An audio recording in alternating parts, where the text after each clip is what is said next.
Votes on the floor. That the tyranny of the bells, I call it. When the bells ring, we have to be there. And when the members are there, that's a very important time for us. Sadly, this week was marked by the great tragedy of our losing our brave men and women in uniform when they were killed in a terror attack in Syria. So very, very sad. This horrific attack is a stark reminder of the reality of the security threats that we still face around the world. Later today, we'll hold a vote on the administration's termination of sanctions against companies controlled by Russian oligarch Oleg Deripaska. We have very informed debate on the floor on this. As I mentioned before, we had a briefing on this, a classified briefing on this last week, which with stiff competition was the worst classified briefing I've seen from the Trump administration, but very proud of the Democrats in the room who asked very specific questions to the administration. You'll hear some of that debate on the floor. This is very, very important. I'm proud that in the Senate, the vote, while they did not achieve 60, was a strong majority, 57 to 42, to disagree, to disapprove of the actions taken by the administration. Once again, I'm always at temporal markers, so that's today. Next week, as you are aware, we have canceled our district work period next week to stay here to work on legislation, to open up government, to continue our ongoing drumbeat of bills to open up government, starting with the bills that the Republicans themselves passed in the Senate, but now won't take up.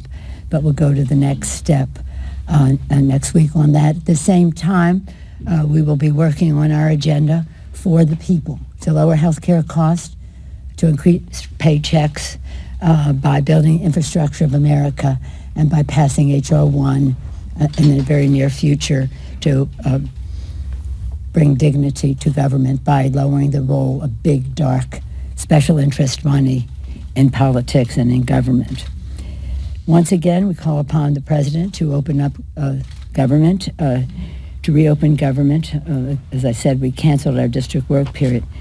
This is directly related to our security. The Trump shutdown is undermining that. We're not paying people who keep us safe, the TSA agents who stop bombs from coming onto planes, the FBI agents who track down terrorists in our country, the DEA agents who stop the flow of drugs into our country, and the immigration officials who patrol the border. This senseless shutdown is inflicting great pain in every part of our country. Every day the impact spread, reaching the lives of hardworking Americans in every corner of the country. I'm particularly concerned about the United Mine Workers of America. They spend a good deal of time in my office because I do believe we owe them so much, even though I'm not a big supporter of coal. I am a big supporter of the coal miners and their health and retirement benefits. Yesterday I heard from the United Mine Workers of America who warned that reimbursements of health care providers are not being processed, which will lead to the service shortages that jeopardize the health care of 35,000 mine workers if the shutdown continues. Back home in San Francisco, members have stories from we have a story storm because we're being bombarded by them, and they are the most eloquent, articulate justification for opening up government. In my city of San Francisco, thousands of people are being denied their paychecks. People think of public employees, federal employees, only being in the Washington area. No, they're all over the country. They're in small town USA and other places around the country, including the Bay Area. People like EPA employer James Munson from San Francisco explained that he'd have a garage sale and sell everything he owns and won't be enough for 1 month's rent. People like Bay Area NASA employee Sherry Shore, who can't pay her mortgage and was told by the lender, too bad, you're just going to have to wait until your house goes into foreclosure. People like EEOC investigator Mila Kizarsari of San Francisco, who said Trump's wall is imaginary, but my bills are real. This is most unfortunate, and I don't understand why the reality of this in people's lives is not felt or concerned or cared about by the administration. Not only are these workers not paid, they're not appreciated by this administration. These are the people who deliver services to the American people. We should respect what they do for our country. Many of them are veterans who have translated their military patriotism into civilian patriotism working for the government. And they are affected by this. These workers make a difference in the lives of the American people, including security officials who would be protecting the president at the State of the Union address. As I've said to some of you, this is defined by the Secretary of Homeland Security as a national special security event. It means it's elevated to a place where the resources of the government are used to protect that event. It is the President of the United States and the Vice President, the Congress of the United States, House and Senate, the Cabinet, acting as it is, but the Cabinet, the Supreme Court of the United States, the Diplomatic Corps, and all that implies in terms of security. The continuation of government is the reason for all of the security as well as the power that is in the room. I have no doubt that our men and women in the federal workforce have the capability to protect. The inference that they want to say is, oh, you don't think they could? Yes, they can. They're professionals. They trained for this. They should be paid for this. And that's why I said to the president, if you don't open up government, if that doesn't happen, let's discuss a mutually agreeable date. January 20. The date of the State of the Union is not a sacred date. It's not constitutionally required. It's not any president's birthday. It's not anything. It is a date that we agreed to. It could have been the week later. And it could be the week later if government is open. So it isn't as if that date is sacred for any reason. It was one that was negotiated. What works for you, what works for our schedule on both sides of the aisle. So I just want to make it clear, there is no reason for this to happen. We are over and over again put forth an agenda for protecting our border. It's the oath we take to protect and defend. Securing our borders is a very important part of that. The president says there are all these drugs coming into the country. 90% of the drugs coming over the border come through the ports of entry. And so we have said again and again, let's build the infrastructure of the ports of entry or maybe increase them. Let's facilitate trade and travel and protecting our security with more lateral roads there.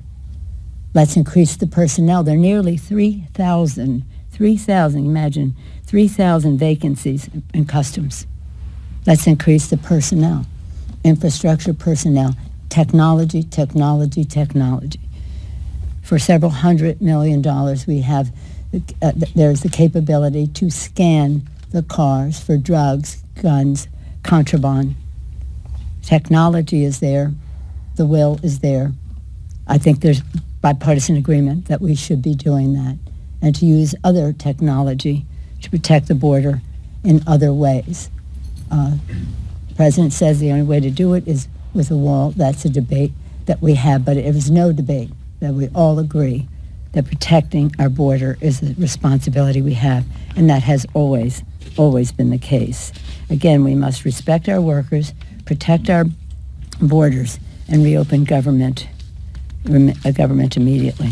Any questions? Speaker Pelosi. Madam Speaker. Pelosi. Yeah. Republicans. You can ask me again. Have we heard from the White House? I will not. Republicans have talked quite a bit about the comment that you made about saying you would only spend $1 for the wall. This idea of open up the government first, then negotiate. But it's a silly question. With all due respect, that's a silly comment on the part of the Republicans. They're desperate. They know we have to open up government. They know. Were you the one that asked me, or was it Chad? One of you asked, would you spend $1? I said, yeah, I'll spend $1. But that is not the point, and they know that's not the point. So let's not glorify a silly question on their part. But do you need to express more willingness to negotiate on that figure for Republicans to get past this? I'm not for a wall. I'm not for a wall. I'm not for a wall. Yes. The Secretary of Homeland Security has said that they could secure the State of the Union. So aren't you just trying to deny the president a platform? No, I'm not denying the platform at all. We're saying let's get a date when government is open. Let's pay the employees. Maybe he thinks it's okay not to pay people who do work. I don't. And my caucus doesn't either. And before I issued the letter, I consulted with the chair now of the Homeland Security Committee, Mr. Benny Thompson, about he has oversight of that committee and has worked very hard and long on issues that relate to domestic security and domestic terrorism. And he agrees that we should go forward in this way. It isn't a question of are they professional enough? Why do we even take it there? The question is they should be paid. And as the secretary of any agency, that person should be advocating for her employees to be paid instead of saying it's okay for them to work without pay. Madam Speaker? Yes, ma'am. Yes, Nancy. If the president comes back to you and says, no, I want to give the State of the Union at the Capitol on the date we agreed to, what will you do then? Will you allow it to go forward? We'll cross that bridge when we come to it. But we haven't heard, very silent, more than 24 hours to your question that you ask me every time I step out of the office. Have you heard? No, we haven't heard yet. Yes, Chad. Thank you, Madam Speaker. What about the idea, I know you have concerns about the security here, but considering how everybody is so amped up on both sides of the aisle about this shutdown, the president is amped up that by not doing this at this stage, this is really an effort and might be healthy to lower the temperature, that nothing good could potentially come from that scene in the chamber. Members might not be respectful. President might not be respectful of you. Are you concerned about that? That's probably true. Are you concerned about the temperature getting too high in that? No, I'm concerned about people not having paychecks in their homes. Have you heard the stories of people, that young woman who was on two newlyweds, she came home, she was sick, she's diabetic, she had 3 vials left. She didn't know what she was going to do. She thought hopefully the government would open again. It didn't, so she's not taking insulin that she needed for her diabetes. And she even said sometimes when she would go to sleep, she thought it would be easier not to wake up because she didn't take her medicine than to face the fact that she wasn't having a paycheck and couldn't afford her medicine. The father who had a child who was born and needed an operation but couldn't get onto the health insurance program because government was shut down. The list goes on and on. That's the heat that we want to lower, the heat in the lives of the American people, to convey. There's a story storm that is going on all over the country, and we want to convey the reality of this cruel policy in the lives of these workers. And it's not just, although that's a stunning number, 800,000, we care about that statistic, but we care about each and every family that is affected. And it goes beyond those employees into our economy. The economists, even the president's own people, are saying that that GDP will not grow as long as this shutdown is there. And that means that the president's insistence is a luxury the country, insistence on the wall is a luxury the country can no longer afford. Madam Speaker Pelosi? Yes, yes, Based on sir. your concerns, ma'am, don't you as Speaker of the House have an obligation to be at the negotiating table? We have gone to, what negotiating table are we not at? The last one we went to, I think, was a setup where the president pounded as he gave himself leverage to leave the room. But no, we're at the negotiating table, and I've never discouraged anybody from not accepting an invitation from the President of the United States, and some of our folks were there yesterday, so I don't know which meeting you're talking about that we're not at. Well, there don't appear to be any active talks, and so if Congress has the power of the purse, couldn't you just say, fine, I'll give you some money for border security, here's how you're going to use it? Well, that's what we have been saying. Perhaps you missed it, and perhaps we weren't clear enough, so I'll take responsibility for that. But let me go into it again. 90% of the drugs and many of the asylum seekers coming into the United States come through the ports of entry.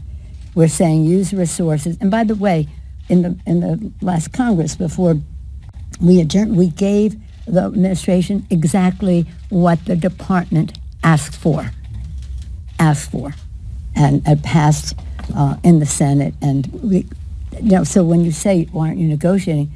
We are negotiating, and we do go to the meetings. But let's be clear. You said, why don't you put? You will be seeing many things unfolding in the next few days about what our next bills will be on the floor. But in case I wasn't clear, 90% of the drugs coming into the country come through the ports of entry. Let's use resources to expand the ports of entry.